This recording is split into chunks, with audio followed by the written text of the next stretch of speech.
might save your life one day. In Australia you can always make calls to 000 regardless of whether you have signal, credit. Your mobile will use any available network to connect you. Edit. You will also connect to emergency services if you ring 911 999. How to tie a bowline with one hand.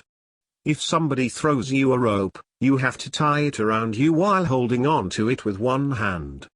A normal knot will come undone or tighten up around you, potentially smothering you, but a bowline won't. If you have to get out of a moving car, then put one foot down and take a step, don't just jump out. This will reduce your speed immensely. Sure, you will fall over, but at a much reduced speed. A stuntman told me this. The last time this was asked, I actually read something that later, at the very least, saved my ass. Don't try to put out a grease fire with water. You must smother it. Keep a 360 of your surroundings as you drive, heck, period, when you're out and about, but especially while driving. I was at a four-way stop, my red light turns green. I looked left before I moved. There's a dude going 60 in a 30.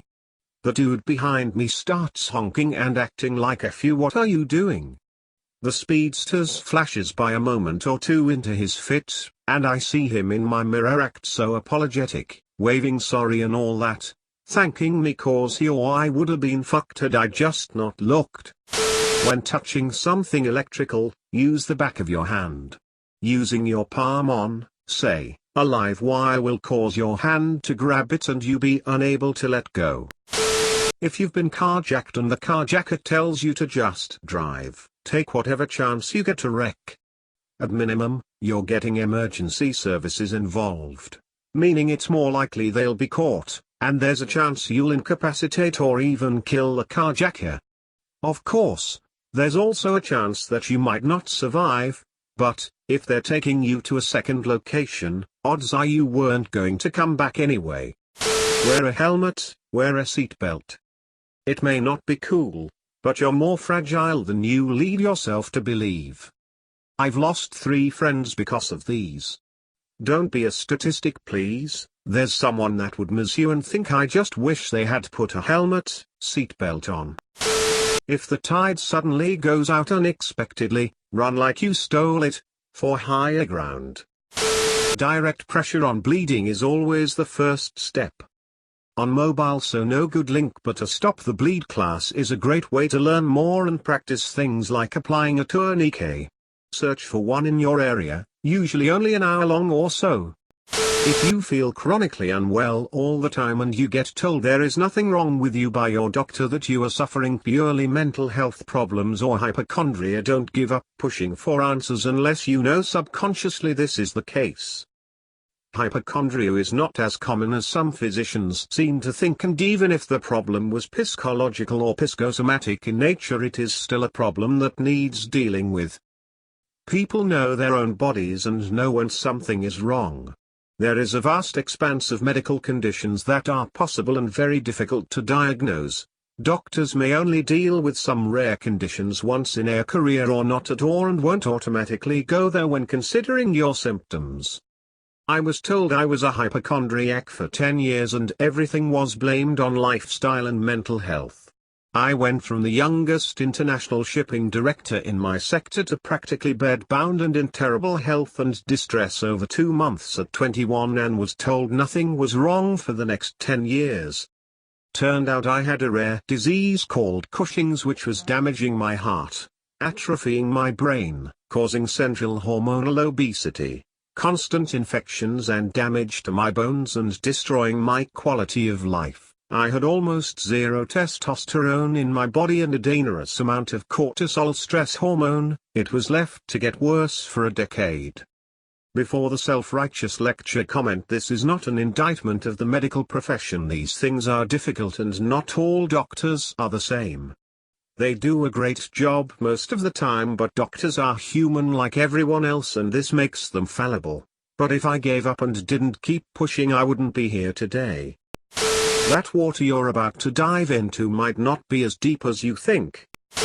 Maybe not your life, But everyone should have basic first aid, CPR training if possible. My dad collapsed on Saturday morning when he got up to go to the toilet, and neither me or my mum know basic first aid or CPR. The ambulance took 8 minutes to arrive and we only live 4 streets away from the depot.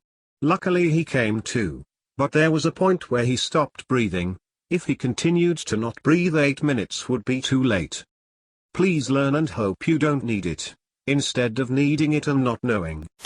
Carry lighter even if you don't smoke. If your car suddenly accelerates beyond control and the brakes are unresponsive, shift the car into neutral and slowly apply the brakes.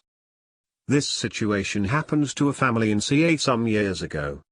They had no idea what to do and tragically lost their lives. Edit, corrected, stating that you should apply the emergency brake. Many have fairly pointed out that you should not apply the emergency brake as this will cause you to lock up. When you cut yourself as a kid, your parents always washed and cleaned the wound and put antiseptic on it before putting a plaster, band-aid, on it. They did it for a very good reason. And one should always treat every cut, no matter how superficial, with the same degree of care. Because one should never fuck around with sepsis. If you kill a bee, a bunch more will come to that specific area, so it is a good idea to leave from there. All snakes in Victoria, Australia are venomous. If someone gets stabbed, do not take the knife out if possible. If it stays in, it acts as a plug to the hole and will reduce blood loss. Apply pressure around the wound as best as you can and call an ambulance. I remember reading in a Reddit post similar to this, that if you can't do a pull-up you probably won't have the strength to pull yourself up. Off a legend that has stuck with me ever since. If you're taking blood thinners, you should know they increase the risks of bleeding. You should watch out for signs of bleeding like pallor, breathlessness, multiple rash, bleeding gums or nose, red urine. If you accidentally cut yourself, take great care of the cut. You could bleed out if you don't. At the pharmacy today a regular patient died because she got a cut on her leg while gardening, but didn't think much about it. But because she was on blood thinners, she bled out during the night. There is no such thing as a fair fight. This is something my dad drilled into my head for years. You never know what the other person's mentality is going to be. If you get in a fight, they may be hell-bent on killing you. They may have a hidden weapon you don't know about. Do anything and everything you can to survive. Kick out knees, gouge eyes, knee the groin, whatever it takes to know you'll survive. How to make a solar still. It could be the difference between life and death if you're stranded in the ocean, or set adrift without direction. It takes contaminated or salinated water and purifies it. Materials. A wide-brimmed, open-topped vessel for holding water such as a pot or a bowl. Plastic sheet, with optional fastening, such as a rubber band or a cord. Any mildly dense small object, such as a pebble or a coin. Cup or smaller bowl, whose height and width, both, should not exceed the height and width of bowl number 1. Sunlight. Steps. Filled bowl with contaminated water, not to the top. Place empty cup in center of bowl, displacing some of the water. Don't let contaminated water into cup. Fasten the plastic sheet over the big bowl, but not pulled taut. There should be some give. Place pebble on sheet, directly above cup, creating a downward pointing cone shape, pointing into the cup. Sunlight should evaporate the water up out of its contaminants and onto the sheet. It'll cling to the sheet, and slope downwards into the cup. Bada bing, bada boom, clean water. Maybe not your life, but someone else's. If you're having a party, regardless of nature, and someone needs to go to the hospital, call a fucking ambulance. There are laws to protect you, but getting a citation is a lot less trouble than having someone die in your home. Same goes for if you're attending the party. Don't worry about the homeowners, tenants, worry about the person whose life is at risk. Firefighter training. If there is a fire, crawl out of the building. Do not stand up to run. 1 or 2 breaths of smoke are enough to do major damage and require hospitalization, if you get out at all. It may be warm where you are crawling, but standing up can cook your skin and your lungs. The smoke at eye level can be more than 600 degrees Celsius, 1,200 degrees Fahrenheit.